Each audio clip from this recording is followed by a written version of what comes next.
السلام علیکم خواتین و حضرات، میں ہوں خضر حیات اور آج ہم بات کریں گے کہ پاکستان کی اپوزیشن پارٹیز اس وقت مینار پاکستان پر دھرنا کیوں دینا چاہتی ہیں۔ خواتین و حضرات، ملک میں اس وقت شدید مہنگائی ہے، بے روزگاری کا طوفان ہے، ہر طرف افراتفری کا عالم ہے۔ اس صورتحال میں حکومت کے لیے اس وقت سب سے بڑی پریشانی یہ ہے کہ وہ معیشت کو اپنی ڈگر پر لے کر آئے۔ اگر دیکھا جائے تو پاکستان کی تمام سیاسی جماعتوں کو بخوبی علم ہے کہ یہ بحران پاکستان کی ماضی کی معاشی پالیسیوں کی وجہ سے اس وقت اس قدر طول پکڑے ہوئے ہے۔ دراصل اگر ہم بات کریں تو پاکستان مسلم لیگ نواز کو بیسیکلی اس بات کا غصہ ہے،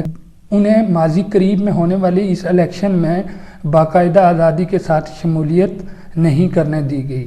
اس کے ساتھ ساتھ اگر ہم پاکستان پیپلز پارٹی کی حیثیت کا اندازہ کریں تو یہ وہ سیاسی جماعت تھی جو ماضی میں پاکستان کے طول و عرض پر اپنی نمائندگی رکھتی تھی،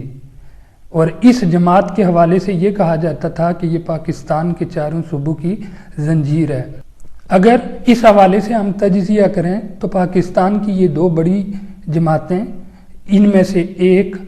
خالق آئین ہے، یعنی اس نے اس ملک کو ایک بہترین آئین دیا ہے، اور دوسری سیاسی جماعت جس نے پاکستان کو بے شمار بار بحران سے نکالا اور بالخصوص اس سیاسی جماعت یعنی پاکستان مسلم لیگ نون کے صدر 3 بار ملک کے وزیر اعظم بھی رہ چکے ہیں۔ کیونکہ میاں محمد نواز شریف کے بارے میں ایک بات مشہور ہے کہ انہوں نے اس ملک کو ایٹمی قوت دی، انہوں نے اس ملک کے ڈیولپمنٹل سیکٹر کو بہت فوقیت دی، اور یہ ہم نے دیکھا ہے کہ ماضی قریب سے پاکستان کا سٹرکچرل ڈیولپمنٹ اور بالخصوص تعمیر و ترقی کے منصوبہ جات میں کوئی بہتری آئی ہے تو اس میں پاکستان مسلم لیگ کی حکومت کا بڑا رول رہا ہے۔ اگر ہم ماضی سے دیکھیں تو پاکستان مسلم لیگ نون کا بلیم یہ ہے کہ اس حکومت سے قبل ہونے والی الیکشنز میں، یہ جو آخری الیکشن تھے، ان میں بالخصوص پاکستان مسلم لیگ نون کو آزادی کے ساتھ الیکشن میں اترنے نہیں دیا گیا۔ جبکہ دوسری طرف اگر ہم دیکھیں تو پاکستان پیپلز پارٹی کا بھی یہ کہنا ہے کہ ہمیں بھی آزادی کے ساتھ اس الیکشن میں اترنے نہیں دیا گیا، ہمارے کارکنان کی، ہمارے امیدواران کی زبردستی وفاداریاں تبدیل کروائی گئیں، اور اس میں کہا جا رہا ہے ان کی طرف سے کہ پاکستان کے کچھ ادارے بھی ملوث ہیں۔ بہرحال گزشتہ حکومت پاکستان مسلم لیگ نون کی تھی، اور 1 سال قبل ہی وزیر اعظم نواز شریف کو عہدے سے سپریم کورٹ آف پاکستان نے برطرف کر دیا تھا، اور کہا یہ تھا کہ وزیر اعظم پاکستان میاں محمد نواز شریف کرپشن میں ملوث ہیں۔ اگر ہم اس سارے حوال کا تجزیہ کریں تو ہمیں ایک بات سمجھنے کو ملتی ہے کہ پاکستان کی سیاست روایتی طور پر الزامات کی صورت میں داغدار ہے۔ تمام پولیٹیشین ایک دوسرے پر کرپشن کے، اقربا پروری کے اور لوگوں کو نوازنے کی رواداریوں کے الزامات ایک دوسرے پر عائد کرتے ہیں۔ اگر دوسری طرف ہم دیکھیں تو پاکستان کے حوالے سے یہ کہا جاتا ہے کہ پاکستان میں وہی سیاسی جماعت اقتدار میں رہ سکتی ہے جس کے ساتھ پاکستان کی عسکری قوت کی حمایت حاصل ہوتی ہے۔ پاکستان کے حوالے سے اس ابہام کو اگر غور سے دیکھا جائے تو اس وقت پاکستان کی تمام سیاسی جماعتیں جو کہ اینٹی اسٹیبلشمنٹ ہیں، یا یوں کہ یہ جنہیں اسٹیبلشمنٹ پہلے نوازتی رہی ہے لیکن اب اس نے اپنا ہاتھ ان سیاسی جماعتوں سے اٹھا لیا ہے، وہ ایک ہی جھنڈے کے نیچے اکٹھی ہو گئی ہیں، اور ان کا بنیادی مقصد یہ ہے کہ اس حکومت کو جلد از جلد گھر بھیجا جائے، کیونکہ اس حکومت نے بھی بدترین ہٹ درمی کا مظاہرہ کیا ہوا ہے۔ بجائے یہ کہ وہ پاکستان کے بیسک ایشوز کو دیکھے، انہوں نے اب پاکستان کی سیاسی جماعتوں اور بالخصوص سیاسی جماعتوں کے کارکنان کو کرپشن اور دیگر الزامات کی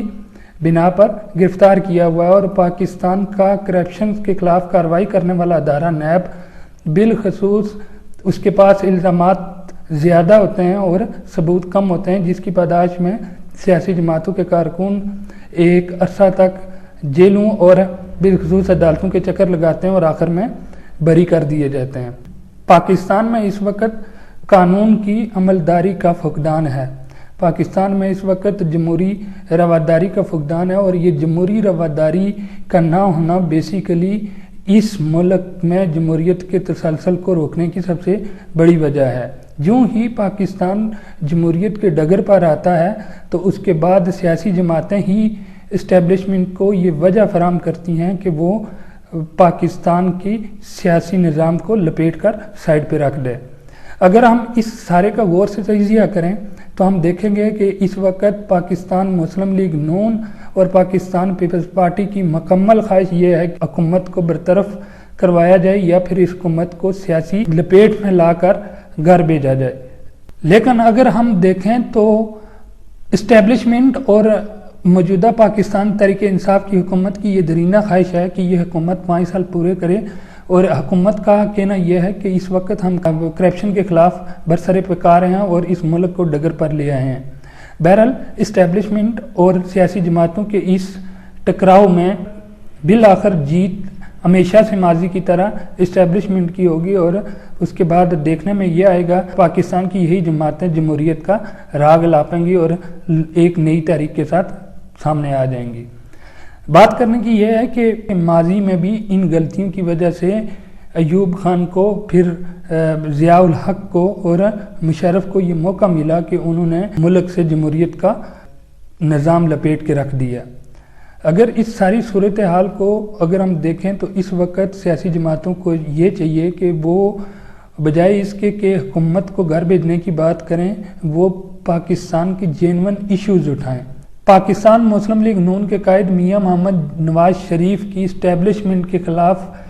تحریک اس وقت کسی طور ملک کے مفاد میں نہیں ہو سکتی، کیونکہ بالآخر میاں محمد نواز شریف صاحب کو بھی یہ پتہ ہے کہ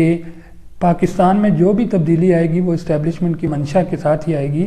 اور اگر اسٹیبلشمنٹ کے خلاف یہ تحریک جاری رہی جس کو عالمی میڈیا اور عالمی اداروں کی بھی حمایت حاصل ہے، تو ایسا نہ ہو کہ یہ کنٹرولڈ جمہوری سرگرمیوں سے بڑھ کر ایک ریاست مخالف تحریک میں بدل جائے اور بالآخر پاکستان اور پاکستانیوں کا بہت بڑا نقصان ہو جائے۔ جو نظام قربانیوں کے بعد تسلسل کے ساتھ چلانے کی کوشش کی گئی ہے، اس نظام کو لپیٹنے کے بجائے اس نظام کو چلنے دیا جائے۔ بہرحال یہ جو وقت گزرتا جائے گا جمہوریت اپنی اشکال بدلتی جائے گی، اور آخر میں پاکستان کے پاس ایک انتہائی خوبصورت جمہوریت ہوگی اور پاکستان دنیا میں ترقی کی منازل طے کر سکے گا۔